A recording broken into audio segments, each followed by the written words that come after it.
It's 10:01. Let's get going. I have a screen that you can all see. I guess it was my face the whole time. Just as housekeeping, you can control your mic whether it's on or off, your video whether it's on or off, but I've got Claude in the background also doing that.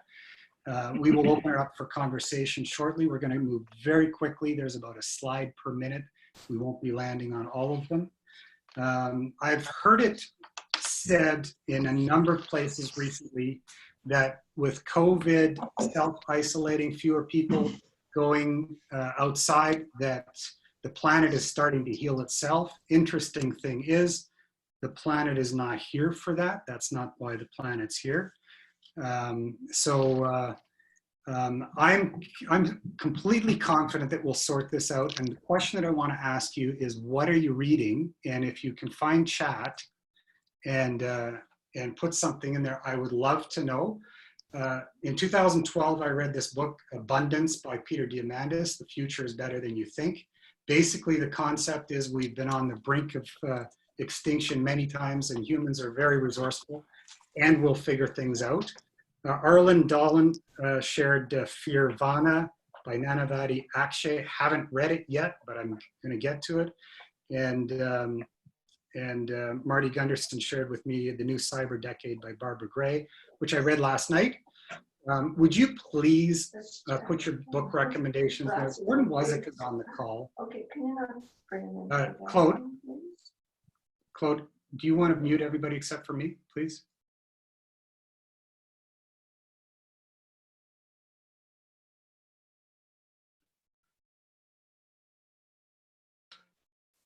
All right, sorry. Would you please in chat find a place to tell me what you're reading now, and we'll share that with everybody. I am not reading outlooks and forecasts. Anything that was written a month ago is no longer helpful. I am far, far, far more interested in hearing from the people on this call, because you will form what the future looks like. And so I'm very, very grateful that you're all here. I see Brian Rushton's here from Executive Vice President from Century 21, an organization that I feel like I still owe a lot to. And you guys are out there, you know what's going on. And so this is not so much a presentation as a conversation. Here's the objectives. Number one, we want to share connections. I'll introduce anybody to anybody. If you enter information in the chat, or you go to the resource page tomorrow when Claude sends that out to you, you're welcome to share your website, a blog post you're reading, your own blog post. Anything related to this topic, we'll make sure gets posted on that resource page. Number two, we're here to share ideas. So my entire life, I've met with people like you for coffee, breakfast, lunch, in some cases a glass of wine, and I've been able to formulate the best of what I've been able to do from taking all of your ideas and making them my own. So I'm hoping that we can all come away with that from this call and maybe others. And then finally, to share resources. What are you reading? What are you seeing? Who are you talking to? Who are you listening to? If you're willing to share those, again, put them in the chat or put them in our resource page, and there's a comment selection or section at the below. So here's our agenda for today. Number one, we're going to talk about opportunities in residential real estate. That'll be Jason Mattern, that I'll introduce in about 7 seconds. And then number two will be opportunities in commercial real estate with Graham Webster from Ottawa, who we'll introduce in a few minutes after that. So here we go, Jason, you're on. Let's unmute Jason. Morning, everybody. As Jeff alluded to, this is, I think, a situation where, you know, I'm not paying a lot of attention to the news headlines and stuff, and really relying on this, you know, of just actually connecting with great people, with like-minded individuals, you know, that are coming at it all kind of from the same place. So it's good to see everyone, and look forward to kind of, I guess, seeing where we go from here together. So the slide that Jeff's prepared here is just, I think, a great visual. What happens now that everyone's boarded up the windows and protected the fort? So I think the last, you know, couple months we've all spent into, on defensive measures of protecting the fort, of, how can we protect moving forward? And I think, this is kind of where we're at, and moving into the next stage. And the next stage is what's going to happen. And, as Jeff mentioned, the news that hits the scenes in a lot of cases is, not old a month ago. It's yesterday's news, literally. So we're in a world that we're, just changing day by day. And I think, we're all here now to, kind of share our view on actually what is next. So where might opportunities from this current storm, and when I say current storm, that's plural, I guess, probably inclusive of, we've got a health pandemic going on, for those of us in Alberta, there's, in the oil field, there's a little bit of a crisis going on there. And, I want to mention what happened in Nova Scotia yesterday. I think that's just absolutely horrible, and our thoughts and prayers to go to those people as well. But where might the current storm wash up some opportunities?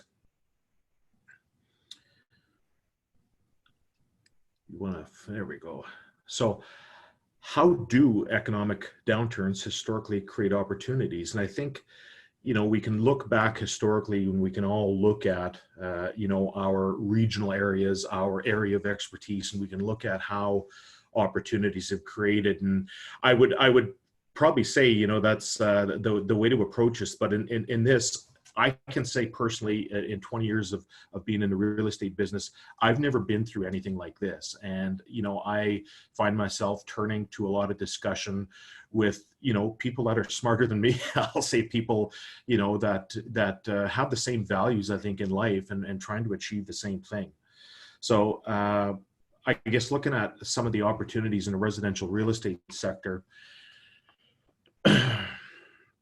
some of the things we're seeing on the front lines is vulnerable asset owners. And I'll probably look at this to start with owners that are participating in the affordable housing or with in the rental market. These owners bought their properties in 2007, are perhaps refinanced them, and they have limited, if any, cash flow or equity. So, we're keeping an eye on this situation, because it very well could be the leading edge of a foreclosure market of landlords out there right now that, like I say, don't have a lot of breathing room today, and they don't have equity to enable a refinance to give them an ability to recover from it. Consumer debt, as we all know, is at an all-time high.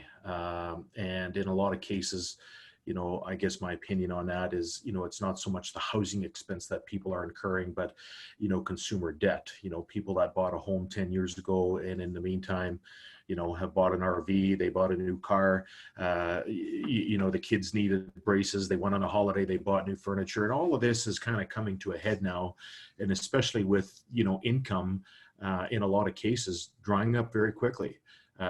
This debt still needs to be managed, and I think that's probably, some question moving forward is how can we, get into a plan of recovery for everyone, so we can not only weather the storm, but, give ourselves a fighting chance through to economic recovery. Now, the need for affordable housing, I guess looking at the top one there, the need for affordable housing historically does rise, post downturns like what we're seeing, today. And, this is still playing out on several levels, and the need for affordable housing could be in a collision course with, owners actually losing their properties at the same time. So creating even a little bit more of a demand situation. So the moon's aligning. I like this word or this terminology. Are the moons aligning? And I think this is really what we're trying to figure out, and look at this on a daily perspective. And when is the right time for acquisitions? And there's a lot of smart, astute people on this call, and I think I'm looking for advice too, just like everyone else is. We understand we're in a downturn. We've been through downturns before, and we're going to go through them again. This one is, ultimately a little bit different and perhaps a little bit more severe and broader. But when is the right time? There are opportunities from this overall. When can we actually, start, the plan for acquisition and the plan to start capitalizing on some opportunities? So there are some things I think at a provincial level, with energy, with pipelines and stuff, or major initiatives are on the go, but these things are going to take time. And, looking into 2022, 2023, the moons at this time look like they're starting to align.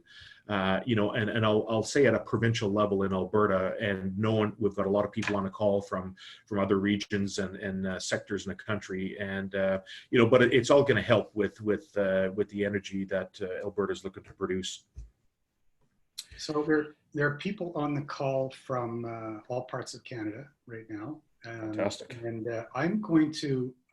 there's 23 people on the call. I'm going to open all of the mics, and Claude, I'm going to ask you if there are things in chat or people that we need to hear from. If you could speak up and let us know, you can keep an eye on that. If you want to shut your own mics off, please do that. If there's kids in the background, we love to hear them, but if it's a distraction to you, you can turn them off. So I think I've done that.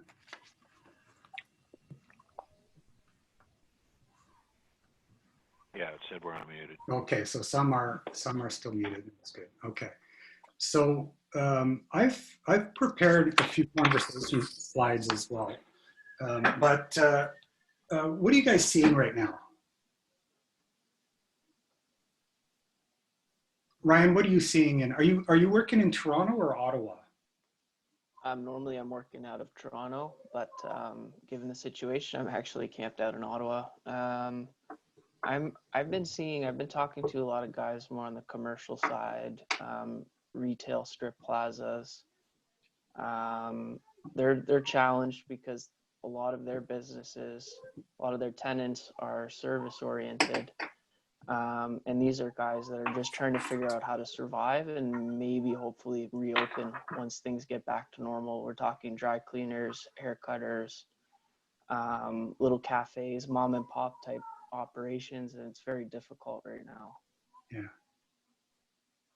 Yeah. Neil, how are things in Calgary? Sorry, Jeff, I just had to unmute there. Yeah. From a real estate market perspective, we launched a rental flip house about 3 weeks ago now, right into the unknown, uncharted waters. And so I've been tracking a website, if you folks aren't aware of it, it's called Showing Time. And they have a page devoted to COVID and listings. And what they're doing, unfortunately, it's not as granular as, say, Edmonton or Calgary, or for the folks in Ontario, Toronto, Ottawa, but in all of Alberta right now, if there were 100 showings as their baseline in January, at this time of year, with the spring market, there'd be 165, up 65-ish% in Alberta. We're actually down about the same. That said, it bottomed about a week or two ago, so the showings have gone down, but they've flattened. And so it's not to say that there's nothing happening out there. And in fact, in the last week, I only looked at it last Wednesday, I haven't checked it since then, they have actually just come up a little bit. And we're now on 7 showings in about 3 weeks, where we would have typically been on our 3rd kick at the cat. So it's not the hugest sample size, but we're at about 6, 7 showings right now, including a 3rd repeat showing for one particular group on the weekend. So there's interest out there. And maybe if you're watching a little bit of social media, you're seeing a little bit of restlessness, that people are starting to claw at the windows and the walls and they want to get out there. So maybe we'll see some of that happening, but sales volumes are down probably about 60%. There's 1 for every 3 sales happening a year ago. We're seeing 1 today. Okay. Brian Rushton, if you'd be willing to share us some perspective across Canada, I'd love that.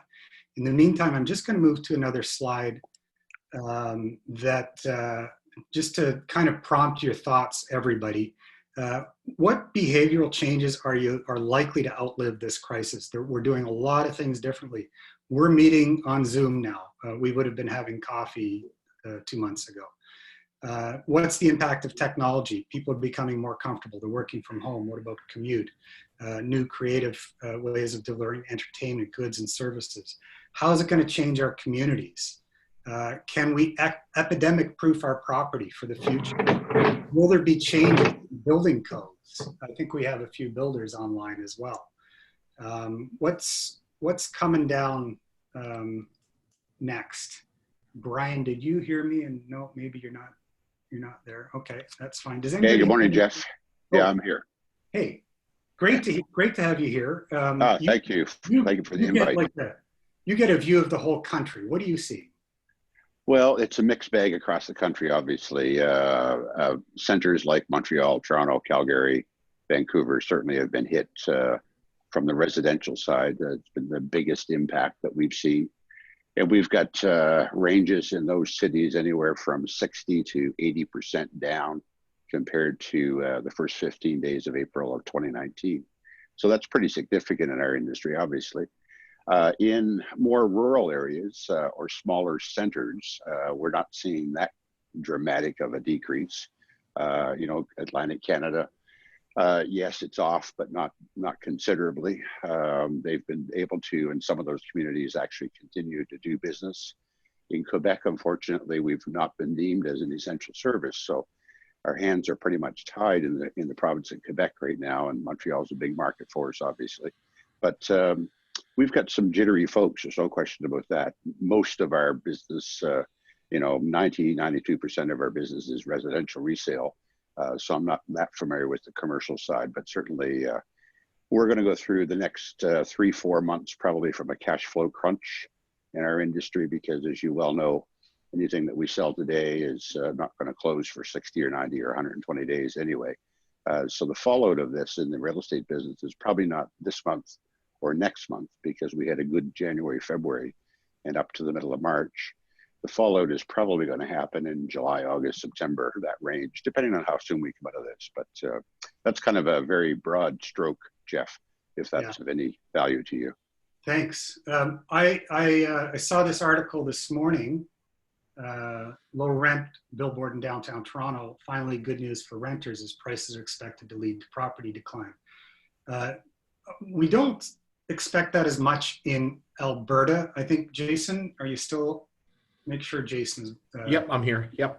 But there's going to be, I think, impact in Vancouver, Toronto, on the residential side. And we'll move to commercial in just like 60 seconds now. But there are clearly problems. Jason, just a few final closing words. What kind of opportunities might you see on the horizon? Well, the opportunities are going to be, in the, probably starting in the foreclosure markets. There's also opportunities with, and that's going to be across the board, but there's also opportunity for people that need to access equity. Now, there's a lot of lenders and banks looking to refinance, but the reality is most of those lenders and banks will refinance up to 80% loan to value.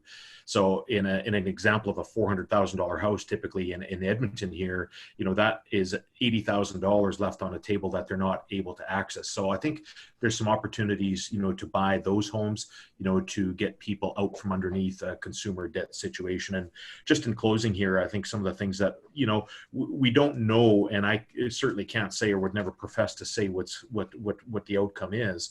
But some of the things that we're keeping our eye on is obviously this COVID pandemic. This is a thing, day by day. When will it end? It's a day-to-day perspective. How will the provincial and federal governments, but on a provincial level, with how are they maintaining accountability, for rent payments and eviction policies? I think we need to keep our eye on that because that is in the rental market, obviously, how the flow of money, goes through tenants and landlords and lenders. Also the messaging, the provincial and federal messaging in regards to tenants, like what we're seeing here, because this messaging goes out to, the world, I guess, so to speak, and creates, opinion. And then lastly, the lending policy is, you know, are the lenders willing to work with homeowners to access that equity and perhaps maybe re-amortize mortgages to reduce monthly debt load to allow for, you know, a little bit of breathing room as we move into recovery. And on the recovery, I think, you know, we're keeping an eye on the actual provincial and federal recovery plans. And if we take, you know, that group of information, you know, in the last 30 seconds here, and we keep our eye on it and we discuss with smart people like you all, you know, I think we can, you know, ultimately take that information and do what's best for us on an individual level. And Jason, thank you for doing some lobbying on behalf of rental property owners. I know you're working on that. We can get an update on that when you're able to share. Thank you for being here. I have one last slide. Is this true? Jim Huth, I think, is still on the call. He and I believed in this, that multifamily real estate tends to have more defensive characteristics. Thomas Beyer, who owns a couple thousand units with Prestige Properties, he's opinionated, but that doesn't mean he's wrong. He was registered for the call, but I don't think he's on. I was going to get him to speak to this. Is this still true? Do we have some security, those of us who own large multifamily? And that's my segue to you, Graham. Let's make sure that Graham's got his microphone on. I'm going to hand it over to you as we move into commercial opportunities. Thanks, Jeff. Can you hear me okay? Perfect. Yeah, great. There we go. Perfect, thank you. So thank you for having me. Good afternoon to those of us in Ontario, and good morning to everybody else. The topic I wanted to talk about today is something a little bit different than you may expect. I'm going to go discuss a vulnerable asset class, and I want to start by by this quote from Reid Huffman. Ironically, in a changing world, playing it safe is one of the riskiest things you can do. Now, I'm from Ottawa. I'm wearing a blue blazer right now. One of the most conservative people you may know. So jumping into a topic like this is a little bit out of character for me, but I think it'll be fun for our discussion today. So I love this quote, especially as it relates to the changing world we live in with COVID-19. And the reason I wanted to start with this, I do believe there will be opportunities in commercial real estate in virtually every asset class.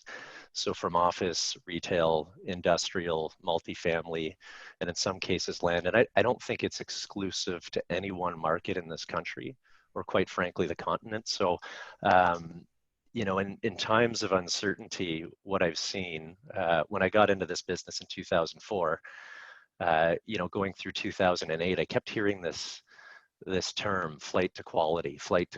And in our business, it's go after the blue chip, the low risk.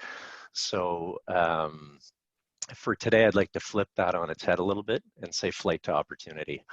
So given the tenant on this slide, you might be curious as to a tenant that is no longer in Canada as of January 2015. But I want to talk about the opportunity with big box. It's not a very nice word right now.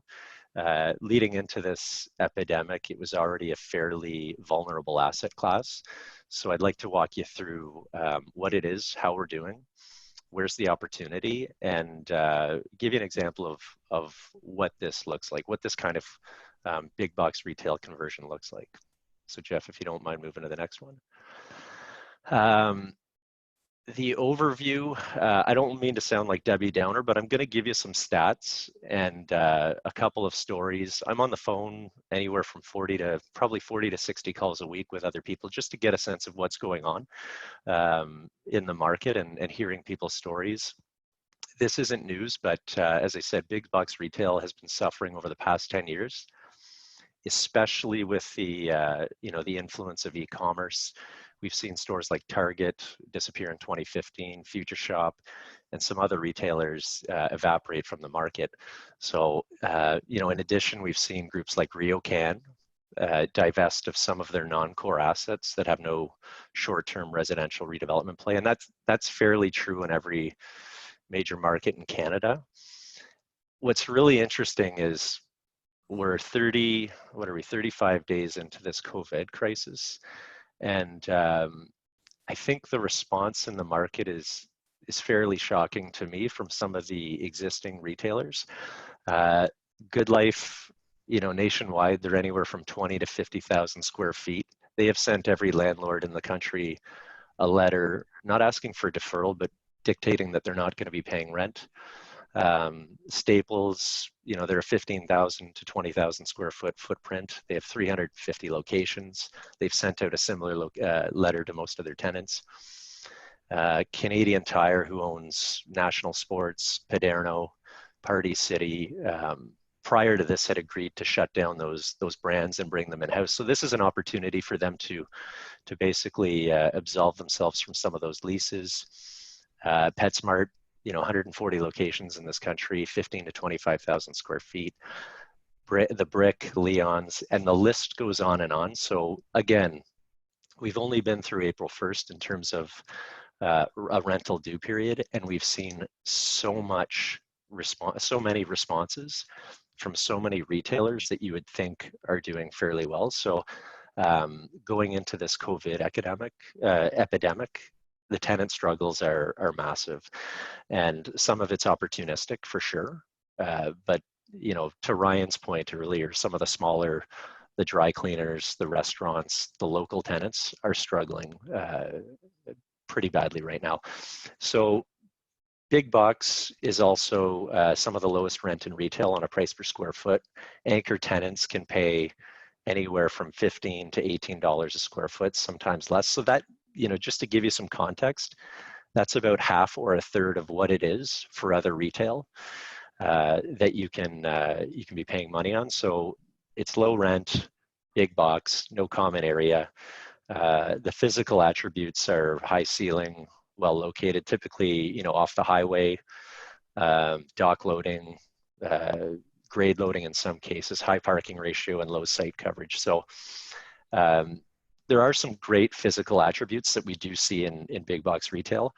And I've been on panels with some other landlords, appraisers, lenders, and people that are getting together talking about what's going to happen with retail. And the consistent feedback is, by the time we get through this new normal that we're going to see, we're going to be in a vacancy position of about 25%, which is exceptionally high.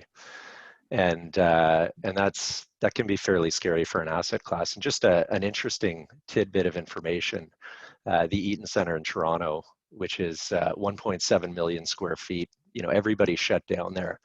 The taxes on a price per square foot basis are $100 per square foot per year. Think about, that's $170 million owing in taxes, and none of the retailers are open right now. And so that's an exception. That's a shopping mall, and there are other malls in the country that are experiencing the same thing. But as time goes on with these deferrals and all of these CAMs and operating costs and taxes start to accrue, there's going to be a lot of pressure. So what I wanted to talk about today was really, how do we take this asset class that's really struggling, that's exceptionally vulnerable right now? The reason I'm at my office today, just so you know, we have Amazon deliveries daily. I have a 5-year-old, so I didn't want the doorbell ringing. E-commerce is the new norm for deliveries. So the opportunity that I see is taking this oversupply and bringing it into a high demand asset class.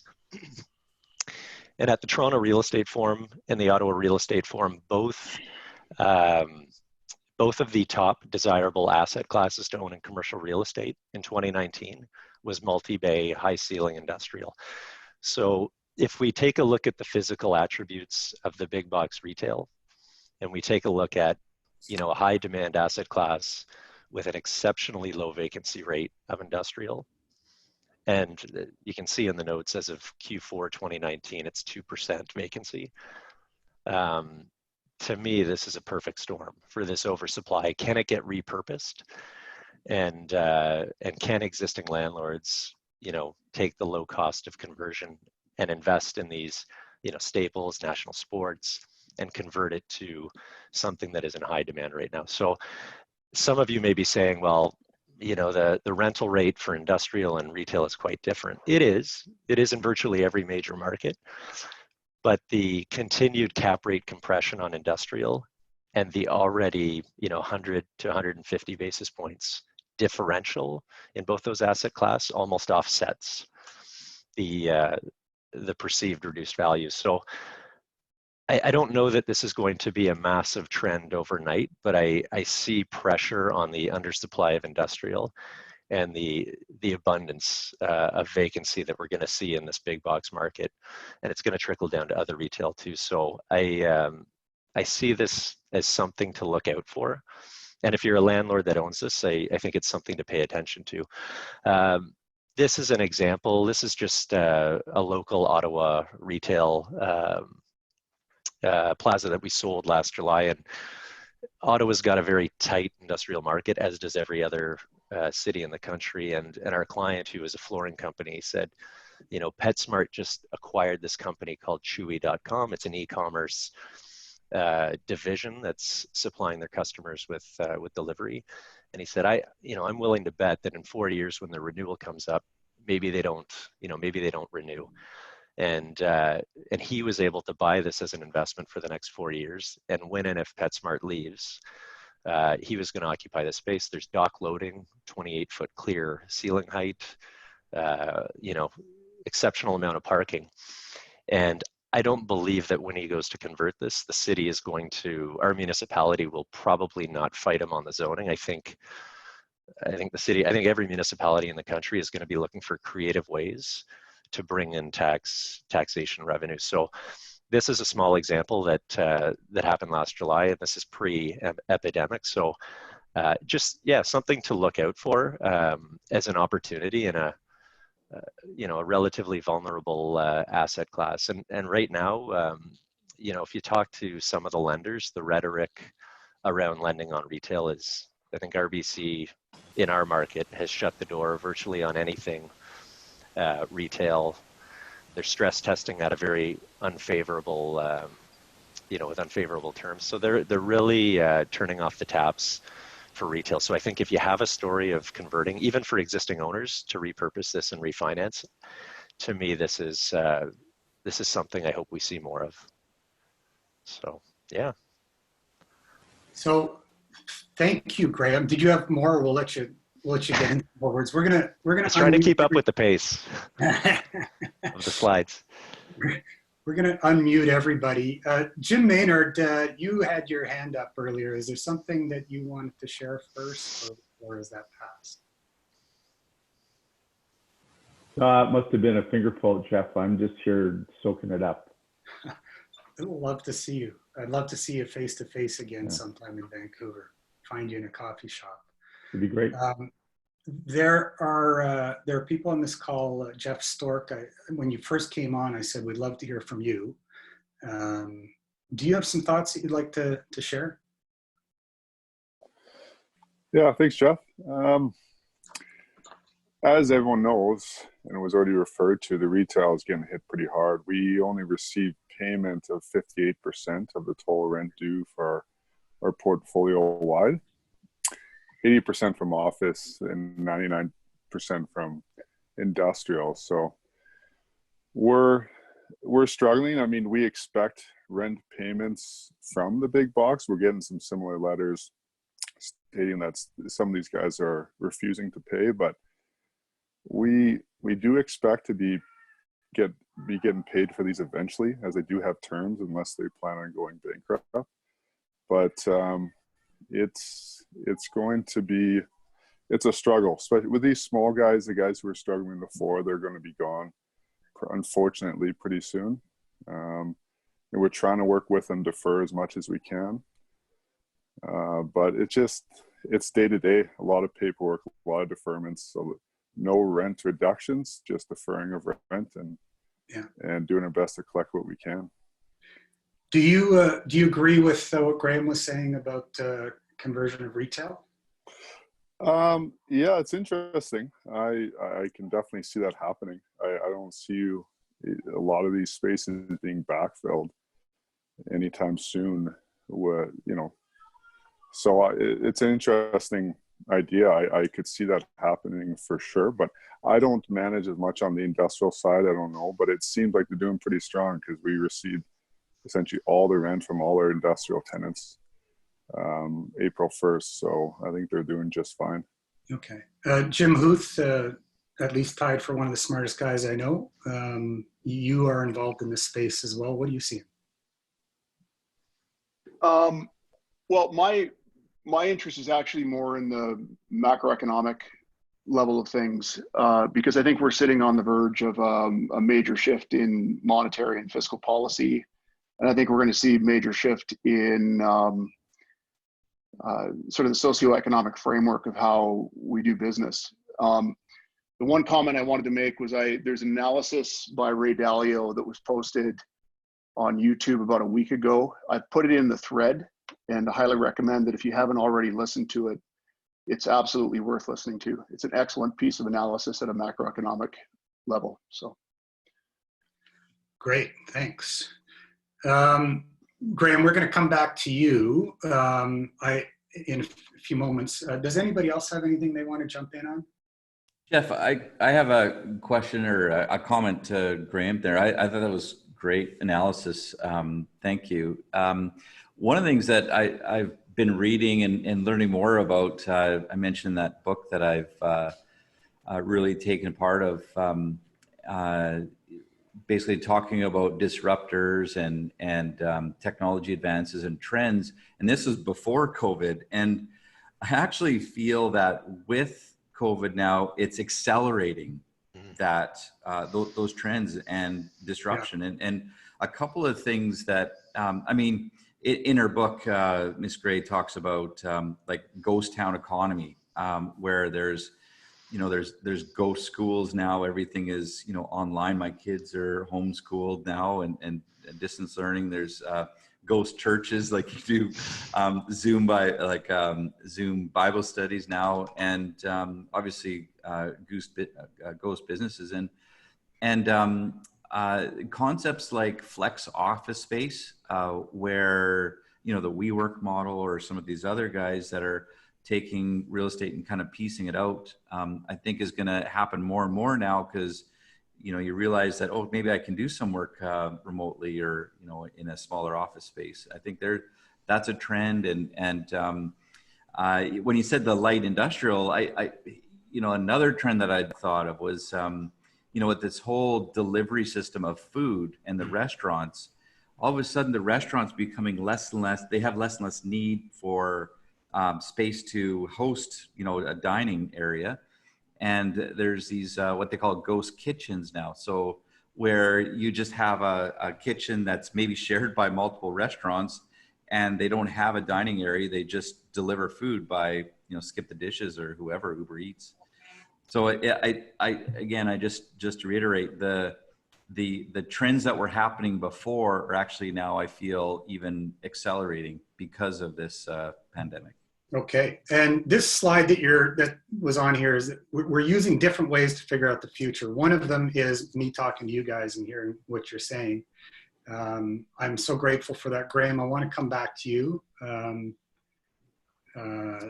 think I'll leave it on this slide while you speak, but that's not your slide. It's just you can read it later. Okay.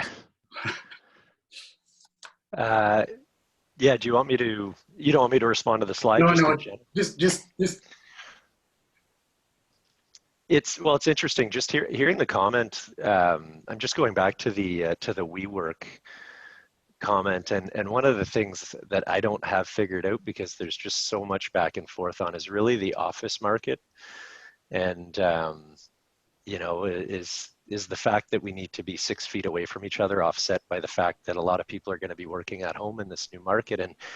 And we've got a client in Ottawa who owns shared office spaces, and he is concerned because most of his offices are open, shared concept. There's really not a lot of glass walls. There's not a lot of separation.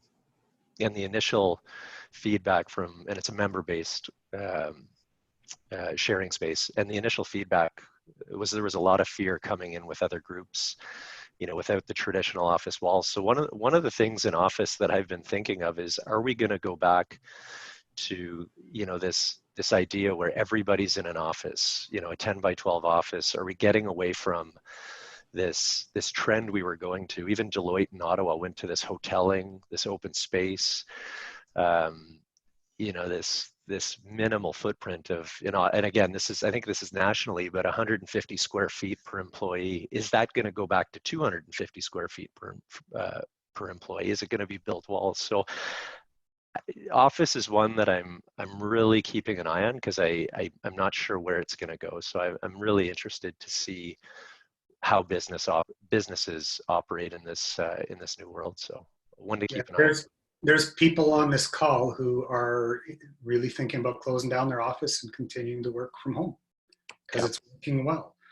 I want to thank everybody for being here. We heard from Jason Mattern from Tri-Urban Real Estate.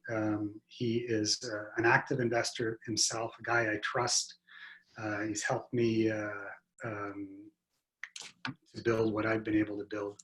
Thank you, Jason, and Graham Webster from Coble in Ottawa. And many of you who've spoken up or entered something in the chat. I'm just so grateful that we could all get together. I'd love to do it again in a month or so. How can we help? I think the objective is to share, like to introduce you to one another. Many of you know each other, not all. You're all bright people that I love and love to hear from. So one of the things we tried to do today was use the chat a little bit more. We're going to post a resource page tomorrow with some links and notes and information, and invite you to enter anything you want on there. If there's a topic that you'd like to have covered, we can get the best experts to address those. So it's really, let's share ideas, try to figure out what to do next. Some of us are working harder than ever, trying to keep things going, and there will be opportunities, as Jason said, and then to share resources. What are you reading? What are you seeing? How can I help with that? I just want to close by saying I'm so grateful for all of you taking some time out of your day, and I'm sorry that we didn't have the coffee, but we'll do that another time. So thank you. Please check your email tomorrow. We'll leave the mics on for, we'll just unmute everybody if anybody wants to say a few words to each other. You're welcome to do that. But that wraps us up for today. I have some notes I need to think about. Hang out for a bit if you want, and we'll reach out again maybe in a month or so. Thank you. Thanks, Jeff. Thanks, everybody. Thanks, Jeff. Thanks, everybody. Thank you, Jeff. Thanks, guys.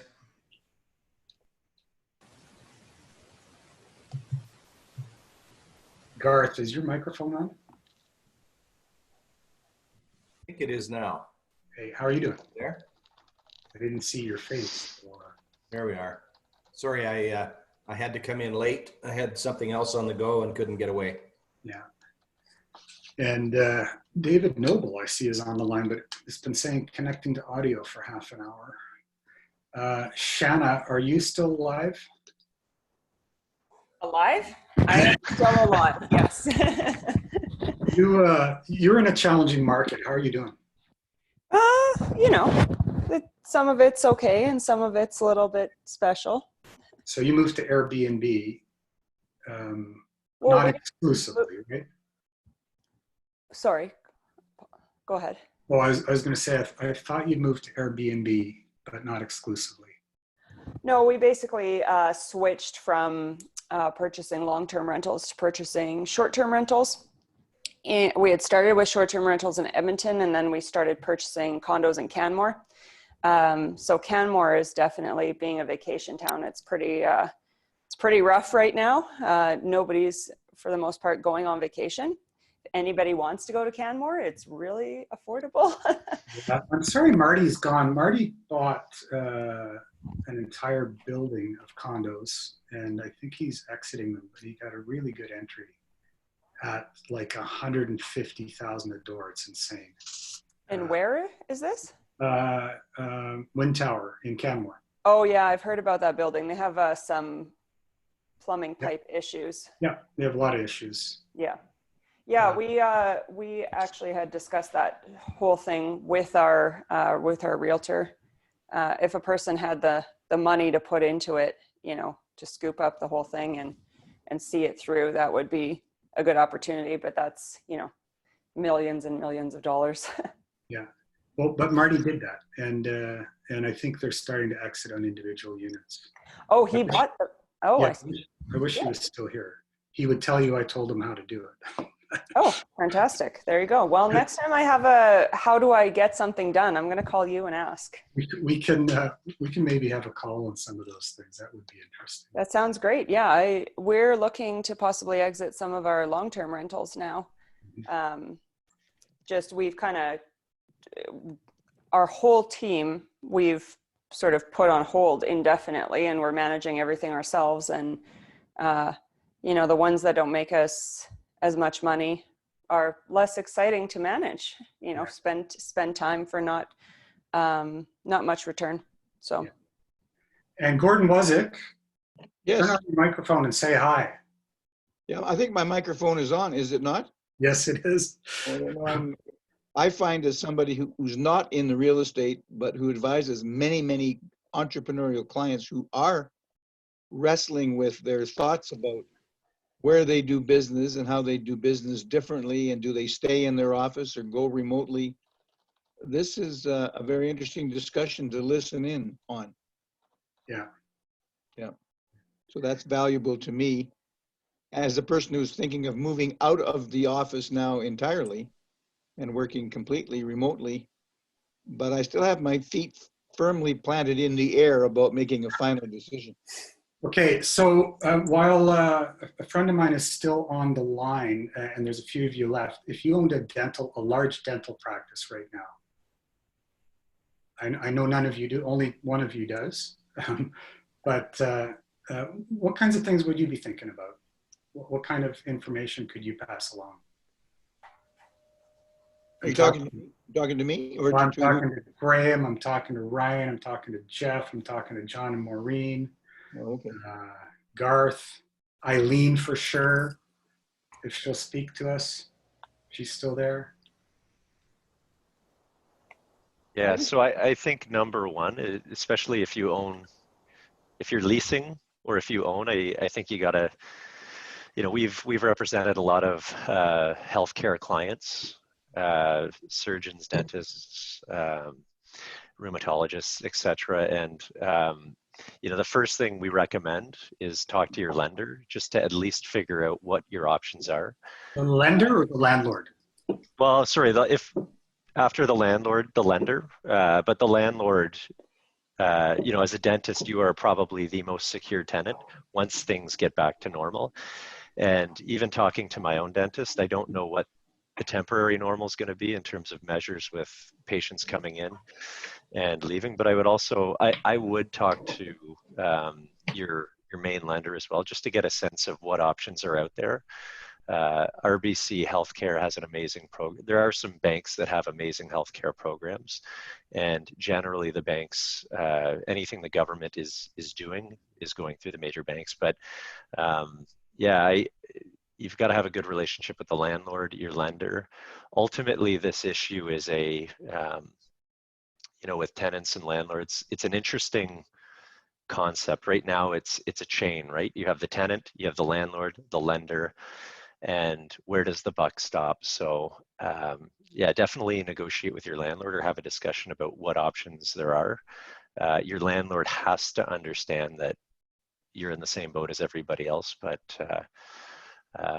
yeah, I don't know when things are going to get back to the new norm. So it's really. So Graham, like you said, they might be one of the few remaining paying tenants in a retail mall or an office building, a medical building. Yeah, but they're not operational. They're not operational now, but when they go back, are they going to be carrying the whole load as the retailer? Can you hear me? Yeah, go ahead, Eileen. I've had a conversation with a few people, as you can imagine, in the dental field, and there's concerns about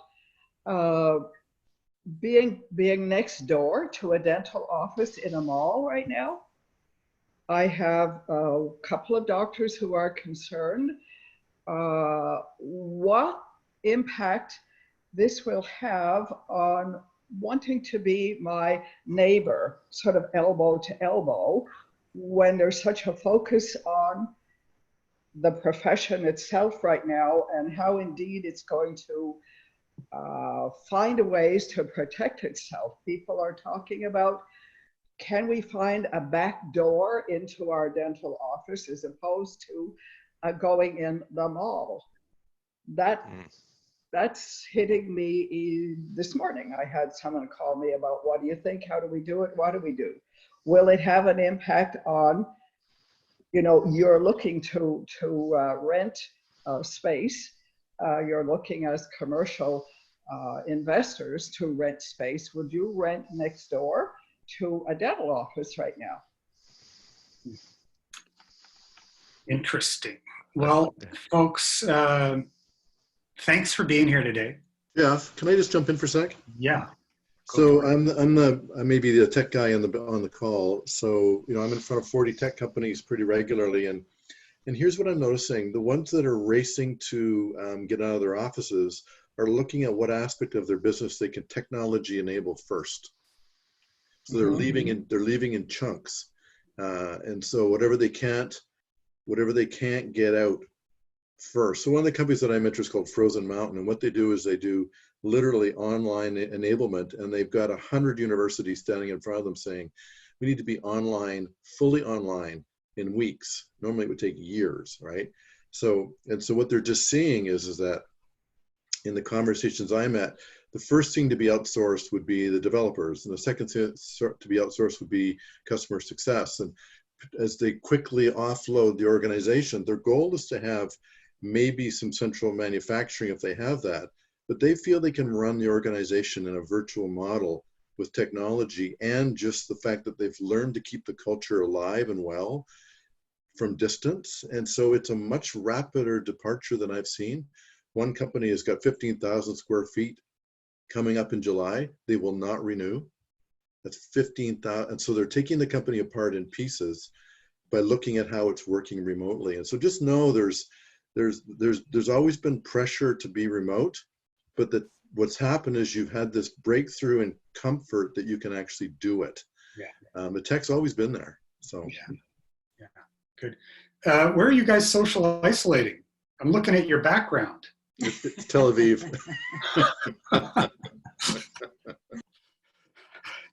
You got to show me how to do that. Okay, we're going to sign off, and I really, really appreciate you all being here. Ryan, do you have time to give me a call in about 15 minutes? Sure, Jeff. That sounds good.